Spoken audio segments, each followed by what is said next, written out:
Welcome to Free to Cook. In this episode, we're going to be cooking Memphis Style Ribs on the kettle barbecue. Traditionally, Memphis Style Ribs are dry rubbed and you don't use any sauce. This way of cooking your ribs is packed full of a whole lot of rich flavour. For a start, we need a good slab of ribs. Make sure they're nice and meaty. Make sure to remove the membrane. I like to start off by using my fingers to find the edge before using paper towel to remove the rest. Next, we need to apply the rub. For this recipe, I'm using Sucklebusters pork rub. It's an amazing balance of flavour and tastes amazing. Thoroughly cover the ribs with the rub. Place the ribs in a sealed container before putting them in the fridge for 2 to 3 hours. This will give the rub time to penetrate the ribs. When you're ready to cook, light a chimney of charcoal. I'm using clean heat charcoal. It burns nice and hot and for a really long time. Set up the barbecue for indirect grilling. If you need more information about how to set up your barbecue for low and slow, check out the videos on my channel.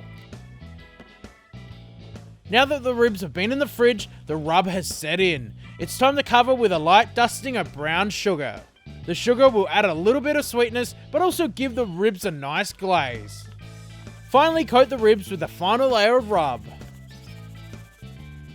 Place the ribs opposite the charcoal. The barbecue should be sitting around a temperature of 275 Fahrenheit or 135 Celsius. Add your choice of wood. I'm using hickory. Cover with the lid and cook for a total of 3 to 4 hours. About an hour into the cook, you need to add some moisture back to these ribs. We're going to be making a basic mop. In a bowl, add 1 cup of apple juice, followed by 1 cup of apple cider vinegar. Lastly, add a couple tablespoons of yellow mustard. Mix it all together, combining the mustard, juice and vinegar. Make sure to mop the ribs every half an hour. This will keep the ribs moist. Once the ribs have a nice colour and the meat is tender, it's time to pull them off the barbecue. Lay out a couple sheets of foil and brush on a small amount of the mopping juice. Place the ribs on top of the foil and wrap them up. Make sure to let them rest for at least half an hour before slicing.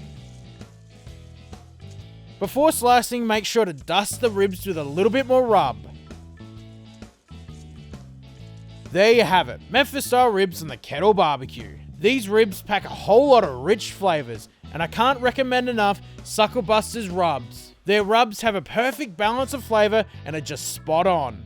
If you found this recipe helpful, don't forget to share it, subscribe to the channel, like us on Facebook, follow us on Instagram, and if you have any recipe suggestions, leave them in the comments.